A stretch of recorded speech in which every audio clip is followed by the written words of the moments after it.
नमस्कार साथियों, स्वागत है आपका। अभिनंदन। काफ़ी इंपॉर्टेंट वीडियो दोस्तों, शेयर कर दीजिए। उत्तराखंड में नियमितीकरण नियमावली पर पिछले लंबे समय से दोस्तों बहस जारी है और आप लोग लगभग 6 से 7 मंथ हो गया दोस्तों इंतजार कर रहे हैं। तो वहीं कैबिनेट में नियमावली लाए जाने की चर्चाओं के बीच लेकिन बड़ी खबर आई है दोस्तों, चौंक जाएंगे आप। और राज्य स्थापना दिवस का इससे क्या संबंध है, तमाम जानकारी आपको मैं वीडियो में देने वाला हूँ। उपनल कर्मियों में चिंता इस बात को लेकर है कि क्या उनके मामले में भी नियमितीकरण के लिए नियमावली पर होमवर्क पूरा कर लिया गया है। दोबारा से समझिएगा, बहुत महत्वपूर्ण जानकारी है।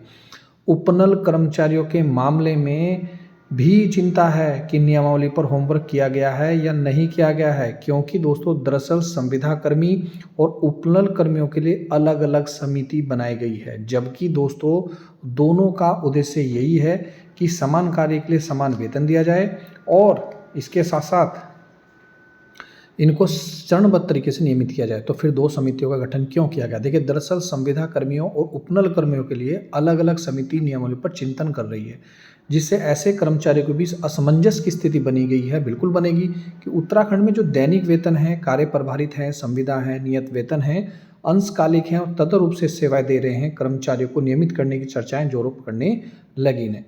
तो दोस्तों पहले तो वीडियो को शेयर कर दीजिए, आपका अपना चैनल। और अपनी वाणी को विराम देते हुए दोस्तों बीच में कुछ बोलना चाहूँगा, बाकी अगर अच्छा लगे तो शेयर करना। काफ़ी मेहनत लगी इस बनाने में। एक उपनल कर्मी की व्यथा, जो मरता है तो मरने दो, कोई इंसान थोड़ा ही है। यह तो उपनल संविदा कर्मी है, इसमें जान थोड़ा ही है। बहता है पसीना काटकर जो पेट वर्षों से बहुत एहसान करता है, मगर भगवान थोड़ा ही है। जवानी खप गई जिसकी किसी की जी हजूरी में, आपने ऑफिस का हुनरमंद कोई नादान थोड़ा ही है।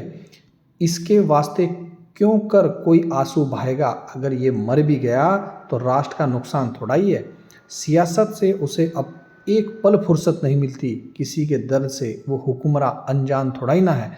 जमाना हंस रहा है लेकिन सोचता हूँ किसी की मौत पे आ जाए तो वह मुस्कान थोड़ा ही है। तो कैसी लगी दोस्तों शायरी, कमेंट करके जरूर बताइएगा। लेकिन हमारा मुद्दा वही है, समान कार्य के लिए समान वेतन। क्या बिग अपडेट है दोस्तों, माना जा रहा है कि जल्द ही ऐसे कर्मचारियों का नियमितीकरण नियमावली बनकर तैयार हो जाएगी, जिस पर कैबिनेट की मोहर लगने के बाद कर्मचारियों को नियमितीकरण का रास्ता साफ हो जाएगा। इस बार नियमितीकरण होंगे दोस्तों, ऐसा मत समझिएगा कि मैं इस टॉपिक पर वीडियो मैंने बना दी काफ़ी कि सर कहीं नहीं नियमितीकरण होंगे। आप खुद मेरी चैनल को ढूंढ ढूंढ के चैनल को सब्सक्राइब करेंगे। हम इतना प्रयास कर रहे हैं, लेकिन प्रयास हमारा अधूरा रहेगा जब तक आप हमें सपोर्ट नहीं करेंगे। हमें आपका प्यार चाहिए, सपोर्ट चाहिए। चैनल को ज़्यादातर शेयर करें, सभी ग्रुपों में शेयर करें, सभी वीडियो को हर एक स्टेटस पे लगाएं, अपने स्टेटस पे लगाएं।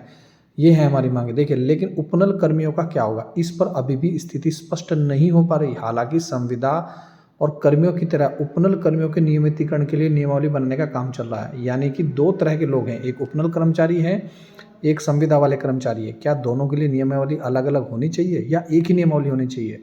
कमेंट करके जरूर बताएं। दूसरी तरफ प्रदेश में जिस तरह संविदा और समेत कुछ दूसरे अस्थायी सेवाओं के लिए नियमितीकरण को लेकर नियमावली पर काम चल रहा है, इस तरह से दोस्तों उपनल कर्मियों को नियमित करने के लिए नियमावली बनाई जा रही है। तो खास बात यह है कि इन उपनल कर्मी और संविदा दत्त कर्मियों के स्थायीकरण कैसी फैसला कोर्ट के निर्देशों क्रम में किया जा रहा है। अब हम देखिए दोस्तों, आपको क्या जबरदस्त चीज दिखाने वाले हैं। मुख्यमंत्री जी कर चुके हैं घोषणा। जी हाँ, उपनल कर्मियों को लेकर मुख्यमंत्री ने भी नियमावली बनाए जाने की घोषणा कर चुके हैं, जिसके बाद शासन स्तर पर एक समिति का गठन भी किया। लेकिन काफी समय के बीतने के बाद भी अभी तक नियमावली अंतिम रूप नहीं ले रही है। कमाल की बात है, मुख्यमंत्री जी की घोषणा के बाद ये सब चल रहा है। दूसरा, उपनल कर्मियों में संशय की स्थिति बनी हुई है। दूसरी तरफ संविदा कर्मियों के नियमितीकरण से जुड़ी नियमावली पर जल्द काम पूरा होने की चर्चाएं हैं, तो उपनल कर्मियों में भी दोस्तों संशय स्थिति बनना लाजमी है।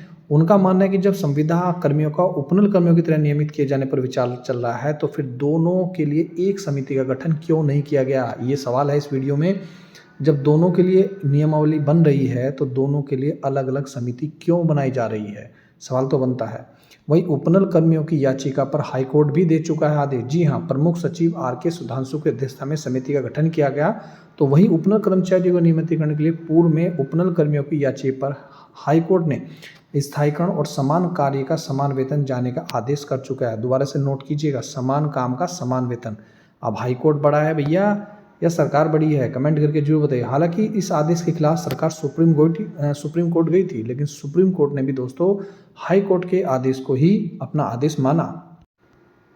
यहाँ पर देखिए, इसके बाद उपनल कर्मियों ने हाई कोर्ट में सरकार पर कंटेम्प्ट एप्लीकेशन दी थी, जिस पर आनन फानन में सरकार ने कर्मचारियों को नियमितीकरण की नियमावली बनाने की तरफ कदम उठाया। दोस्तों, नियमावली 10 साल से जुड़ी हो सकती है, ऐसी संभावना है, बल्कि कम भी हो सकती है।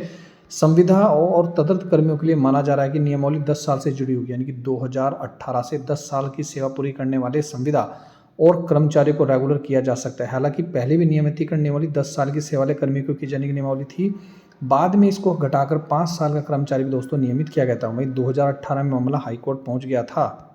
अब ये वीडियो बनाने का उद्देश्य सिर्फ इतना सा है दोस्तों। पहला एक सवाल बनता है, बाकी आप लोग भी विचार रखिएगा। जो संविदा उपनल कर्मचारी नियमित हो सकते हैं, उनके लिए नियमावली बनाई जा रही है, वहीं उपनल आउटसोर्स कर्मचारियों की नियमावली बनाई जा रही है, तो फिर अलग अलग कमेटी का बनाने का निर्णय क्यों लिया गया? दूसरा मेरा सवाल यह है, क्या इन दोनों की कमेटी या नियमावली दोनों की ही कैबिनेट में एक साथ रखी जाएगी, एक साथ पास होगी? तीसरा मेरा सबसे बड़ा सवाल है, आखिर समान कार्य के लिए समान वेतन होना चाहिए, यानी कि आप समान कार्य के लिए समान वेतन कर दीजिए, उसके बाद आप जितना समय लेना चाहें ले लीजिए, और चरणबद्ध तरीके से दोस्तों नियमितकरण होना चाहिए। खैर, खास बात यह है इस वीडियो में कि 29 अक्टूबर, जी हाँ 29 अक्टूबर, आज दोस्तों 21 होली, मात्र 8 दिन बाद 29 अक्टूबर को शाम के 4 बजे नियमितीकरण पर बड़ा फैसला आने वाला है हाई कोर्ट में। ये दोस्तों जज साहब इस पर बड़ा फैसला देने वाले हैं। पिछली बार भी जज साहब ने बड़ा गुस्सा किया था कि अब तक दोस्तों नियमावली नियमितीकरण में सरकार क्या कर रही है। तो सरकार ने अपने बचाव पक्ष में कहा था कि हमने समिति का गठन किया गया है, समिति रिपोर्ट देने वाली है आजकल में, तब तक के लिए हमें समय दे दिया जाए। तो देखते हैं इस बार होगा क्या। तो ये थी दोस्तों संपूर्ण वीडियो। बाकी शायरी कैसी लगी, वीडियो कैसी लगी, कमेंट करके जरूर बताएं। आपका अपना चैनल जय हिंद जय उत्तराखंड।